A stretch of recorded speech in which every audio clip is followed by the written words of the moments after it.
So I think we sometimes don't realize how transferable some skills are, right? And we make assumptions that you must have done this job before in order to be ready to do it somewhere else. And that's not true. If somebody's got the raw materials, if they've got the motivation, they might actually offer a fresh and unique perspective that you wouldn't get otherwise. Welcome to Leadership and Motivation Unleashed, practical leadership for modern workplaces. A podcast where we explore actionable strategies to help you lead with confidence, build cohesive teams, and create thriving workplace cultures. We're here for the career-focused professionals climbing the corporate ladder, the managers navigating team dynamics, and the leaders shaping the future of work. In each episode, we'll break down challenges, share practical advice, and leave you with insights you can apply today.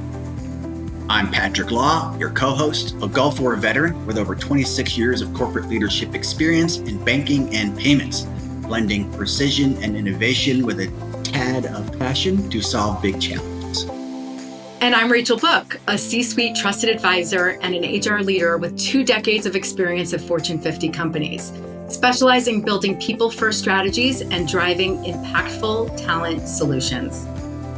Together, Rachel and I, we combine operational expertise and transformational leadership to bring you real-world advice on leadership, workplace culture, team dynamics, career growth, and anything else that we may want to delve into.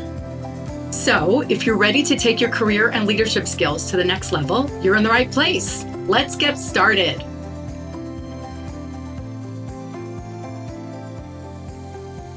Hey everyone, we are back for another episode. Today we are going to talk about a career ladder versus lattice. Now, if you're a landscape designer, you probably know what a lattice is, or if you're a basket weaver, right? It's that interconnected, or if you actually make apple pies, you probably know what a lattice is. But lattice has been used more recently in the career context to describe a career path that is non-linear. Right? We always used to think of climbing the career ladder, right? All the way to for some of us, the glass ceiling, right? Where you go step by step by step. The career lattice is, you can go in lots of different directions. You can go up and then you can go sideways and then you can go down and maybe end up getting to the same place, if not further, than somebody who has taken a more linear path. So Patrick, tell us what your thoughts are on career lattice versus lattices, either from your own experiences, from guidance and advice you've given other team members, from what you've seen over the course of your career. Is one better than the other? Is it different for different types of career paths or different types of personalities? What are your thoughts? I don't want it to come across like it's a negative comment, but I think careers are half luck and half appropriate navigation of the environments in which you operate. And if you pull the thread on that, we used to say in the military, it needs of the Army. And it was a bit of a sarcastic joke, meaning you never knew what tomorrow was going to bring. Like one day you're doing this job and the next day they're like, no, go here, do this.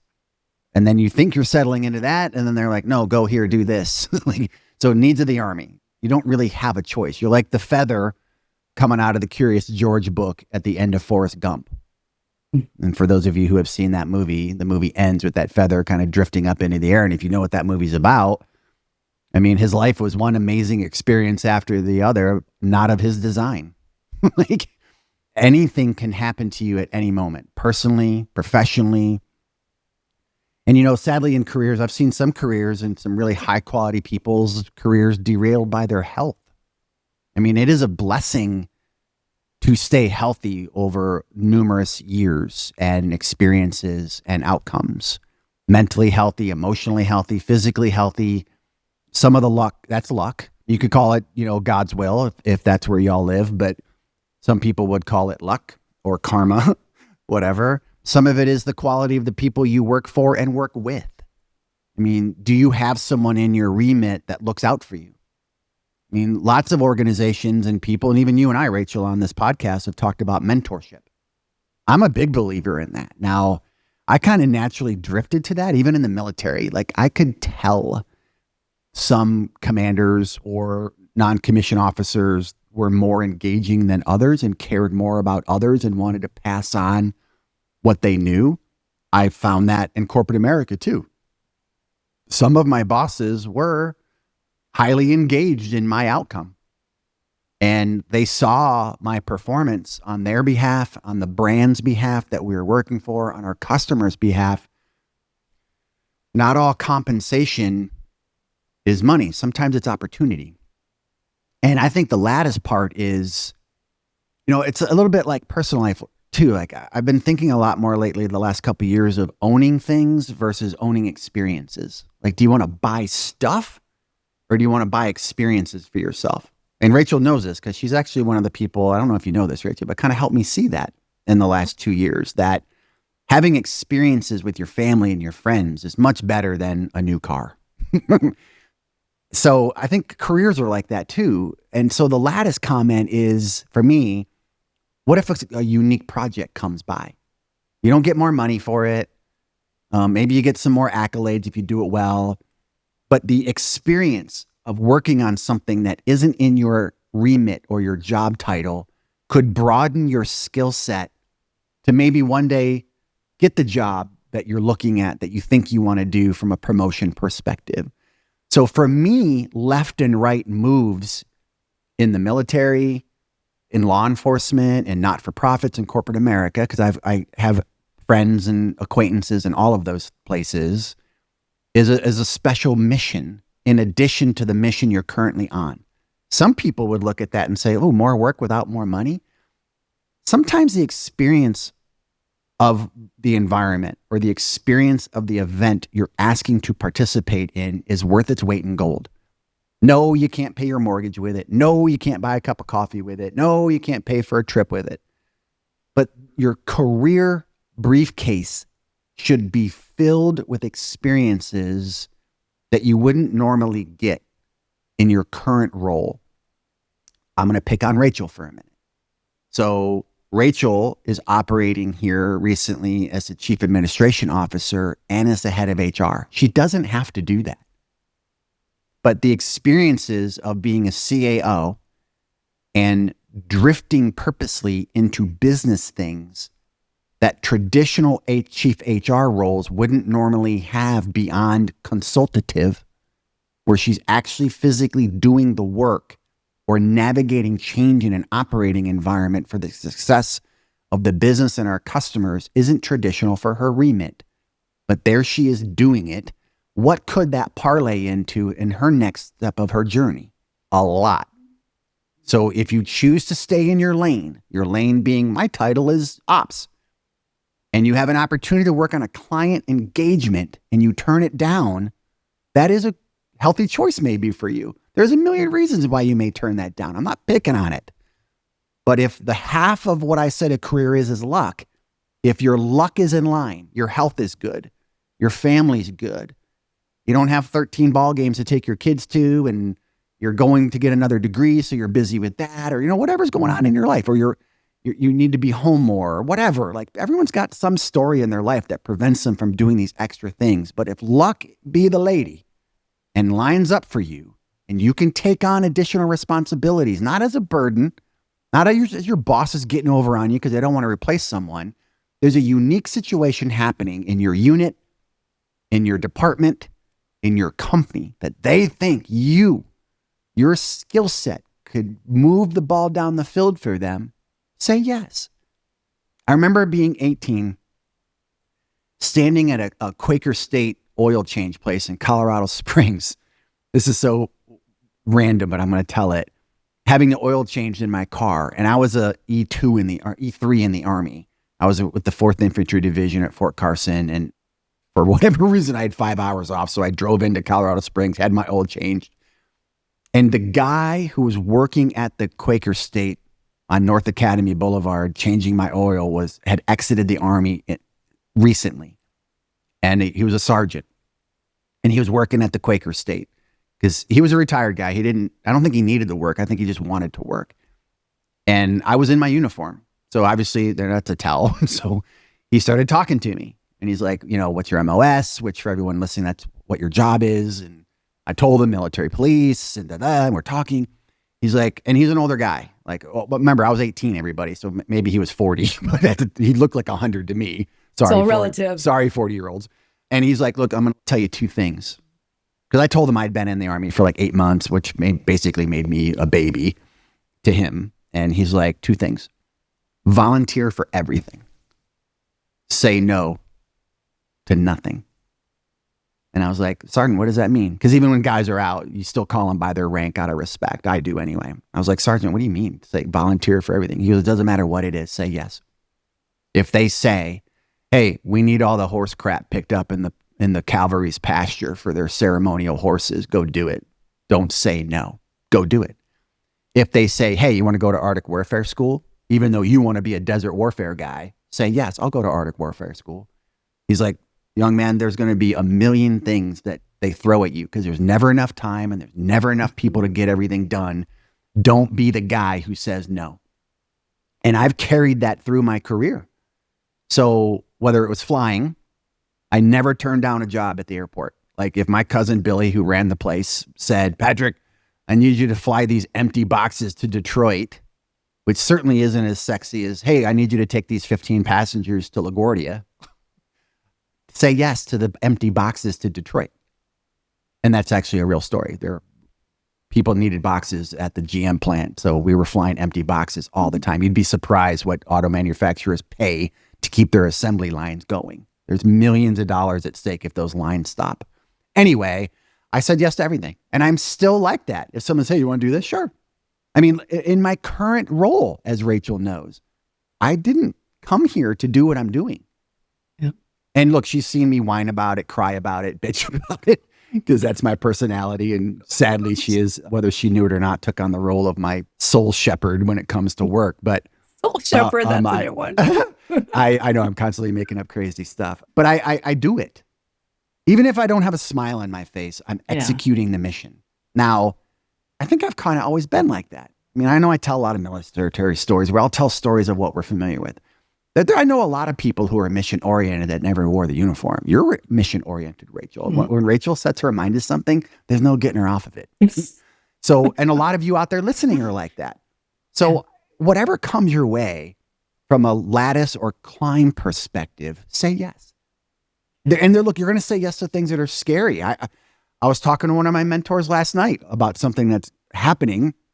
And I said, I feel like I'm over my skis some days. Like, can I do this? Do I know what I'm really doing? How much can gut carry you? And no one read into that. It's fine. But he was like, well, that's how is he supposed to learn? So that's the point. Like wherever you work, no matter what your remit is in life, whatever you think your mission is, if you can help someone else accomplish something, or your company accomplish something, or your unit accomplish something, no matter how big or small, there's a purpose behind it. And the collection of experiences are much more important than the collection of things. I would classify things as title, more money, more responsibility. Those are things. But the experiences are what lead to those things. If you're a title hunter, if you're I'm climbing the ladder up only person, you're going to miss a lot. And you may not even know you're hampering your upward momentum because you're not collecting the experiences to improve your chances for if you're over your skis one day for success. The more things you have to draw from to help you be successful from an experience perspective, the better off you'll be. Period. So gather experiences. And those experiences, again, could be left or right. They're not always up or down. Go left or right a lot, and it will lead to up if that's what you seek. Now, if you don't seek up and you just seek experiences, good for you. But there are a lot of people that think up is better. Up isn't always better in the moment. Go left, go right, go up, go down. So anyway, that's my commentary on that. For everyone, I know a lot of people don't see the full video, but Rachel's facial expressions are awesome. I never know.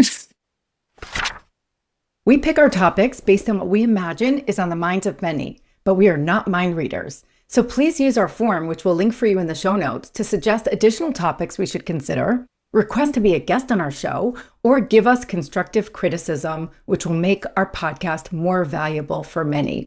Thank you so much. We appreciate you.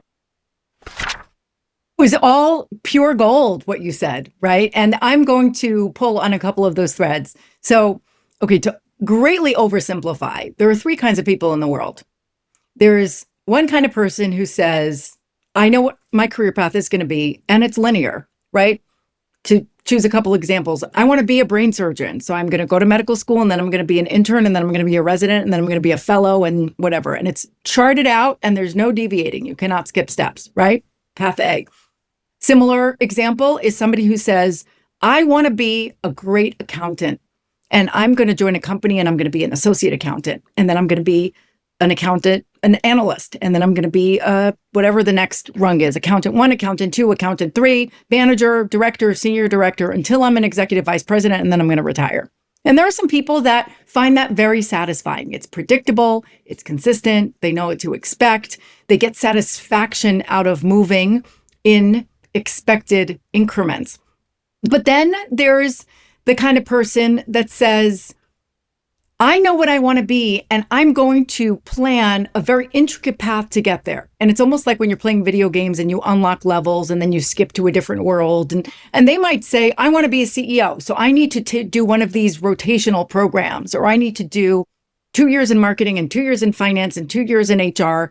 And then I must do a stint in some revenue related role, because research says, and I read a study, I forget where it was, that, CEOs of Fortune 50 companies have all been in sales leaders or in revenue types of organizations. And they might carefully craft that path, and to Patrick's point, usually with the support of a mentor or a guide, or maybe a soul shepherd to help them get there. But that, I think, is not so much the norm, right? More the norm is the third kind of person who says, I want to be successful, and I'm not really sure how to get there. And I might not even know what opportunities are out there that I'm not seeing, because I'm just putting my head down, I'm getting my work done, and I'm expecting people to promote me when they think I'm ready. And that's the example where I think Patrick's messages come into play, where you don't know what you might be missing, right? Because if you don't take advantage of some of these opportunities, you may not unlock those relationships, those opportunities to be visible, or those experiences to acquire new skills. And so what might happen is you might just go down your merry path of doing your job, and then a little bit more of your job, and then a tiny bit more of your job, which again, for many people is perfectly satisfying, but for you might not be.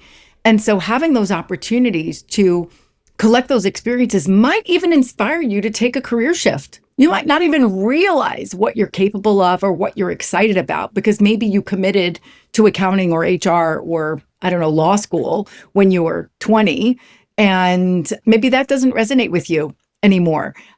Some of the experiences I've had, one of the really cool things about the work that I've done over the years is the 20 years I spent in recruiting. So I can't even count the amount of resumes I've looked at, the amount of people I've spoken to about their careers. Oh, I'm going to jump in there. I've never thought of that until you just said that, but I can't imagine it either. It's got to be thousands. It's for sure more. And it's the coolest thing, because I've also been really privileged to match what I'm hearing from candidates about their resumes, their career stories, the steps they took, why they switched careers, why they chose paths of education, why they made certain decisions to, deviate their career path through their careers. But then I've also had the chance to understand how that resonated with those hiring managers and what they valued for which types of jobs, right? And that is fascinating, because most people can only really think about their own set of experiences. And I've had the chance to kind of peek into so many different people's career paths. And one of the things that I found really interesting, and we've touched on this briefly in previous episodes, but I've always referred to this as a stacked career.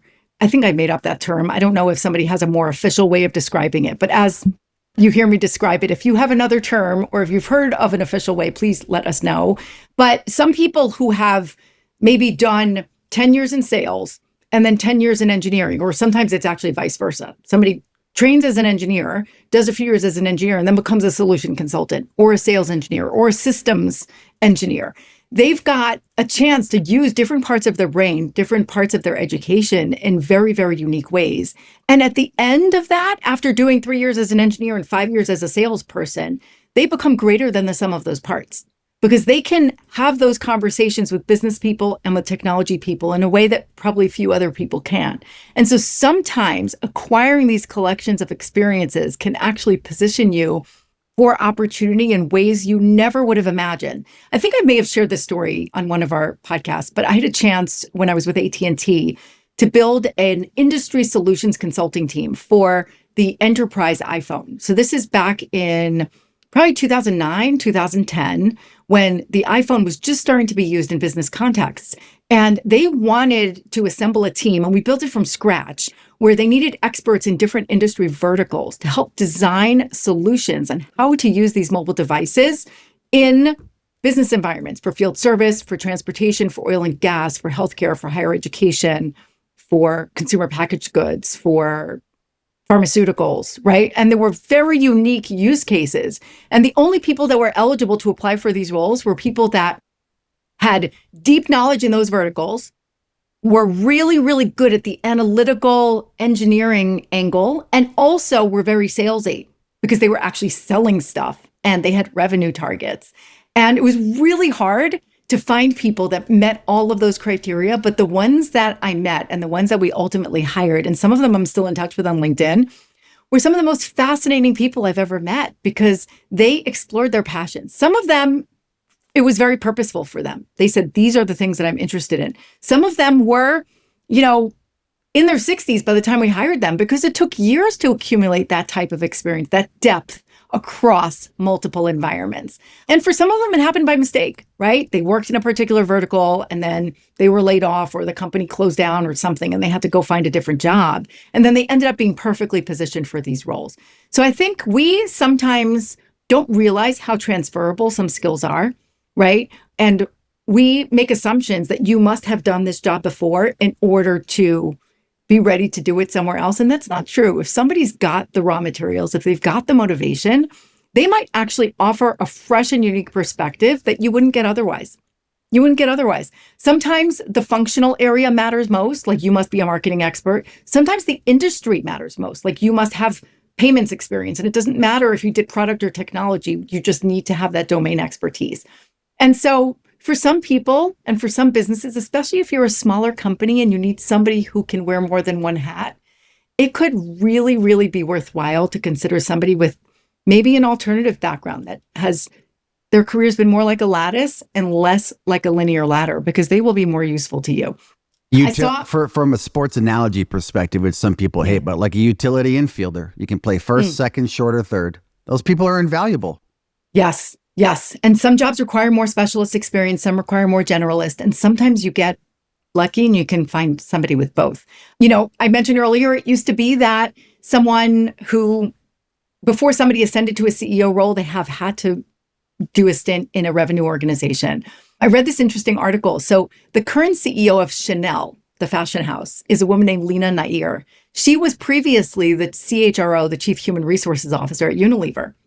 And Chanel hired her to be their CEO. So there's a lot of buzz. And of course, HR people love to brag about this, but HR leaders are starting to be tapped for CEO roles, right? Because they touch so many different aspects of a corporation. And so my dialogue about you. Well, who knows? I'd work for you. Well, if it happens, I'll be your driver. Oh gosh, maybe one day after you win the lottery and get to retire, right? But the lattice is becoming much more interesting. And now when you think about the advent of AI, right, and the types of skill sets that will be most valuable in the workforce, it's rarely going to be somebody who can go super deep in one area because AI is really good at that. What's going to be most impactful, I believe, and feel free to disagree with me if you do, you know where to find me, reach out. I think what's going to be most valuable in the future is the ability to stitch things together, the knowledge and awareness of multiple aspects of what makes a business operate and how everything intersects, right? How you can pull levers and what those downstream impacts might be. And without actually having lived experience in a variety of different types of roles, you might not have that perspective. And so to echo what Patrick said, be bold. If you have the inclination and you have the circumstances in your life that equip you for this, jump. You don't need to fake it till you make it. You can be very upfront, right? When you're tapped for an opportunity. I have not done this before.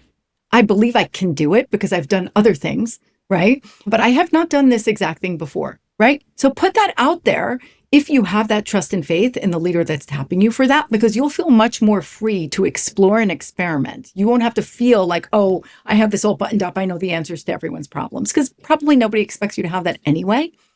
But take the bull by the horns and run with it. And who knows what doors that might open for you. And let me just drip on top and then you can finish this off here, Rachel. Be mature enough.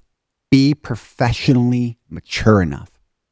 Have executive maturity. And you don't need to be in the C-suite to be an executive. Act the part. Play the part. My mom always said, dress the part that you want. And that includes your maturity. So hear this. If you take the chance and it doesn't work, don't blame other people. Own your own outcome. And it's okay to not be an A+ all the time. It's okay. Excellence looks different every day. Sometimes it's up here, sometimes it's down here, sometimes it's up here. For people who can't see me, I'm making my hand go up and down like on a chart. Like no one is just all the way up. And no one is always up. It's different every day. And don't blame someone else for your outcome. Be mature enough to own your shit. Don't get an opportunity, by the grace of God goes you. And then if it doesn't work because maybe you are too far over your skis, blame anyone else but yourself. And then give yourself a break. Some things just aren't meant to be. Not everything requires blame or a negative outcome. You took a shot. Be proud of that. And then take another shot and take another shot. How many books are out there or stories of entrepreneurs? Like for every Elon Musk, there's probably 10,000 who couldn't pull it off. A lot of that's the half luck thing I said in the beginning. Sometimes you make your own luck and sometimes luck takes you. So just own it and be proud of the fact that you gave it a shot instead of just standing on the sidelines pointing at the people who did try. Not everybody wins. So I wanted to finish with that too. Yeah. And if something like that happens and you do take a shot and you take a role in a different area than you were in and it doesn't work, consider that a blessing. Now you can check something off your box and say, I actually just discovered I don't enjoy this, or this is really hard for me and I don't like it enough to want to become good at it.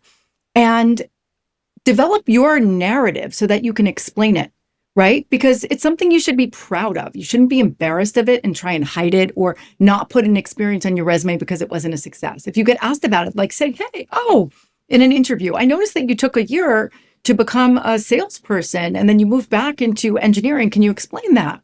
Then you'll say, you know what? I was given an opportunity by a leader who encouraged me to take a shot in sales. I realized that this didn't speak to my strengths and I didn't enjoy it because I really enjoy the back-end analytics more than I do the schmoozing at conferences. And if you put together a narrative like that and you say, now I realize that my next roles should be building on that engineering aspects of my experience and not so much on the sales part. That shows self-awareness. It shows that you know who you are.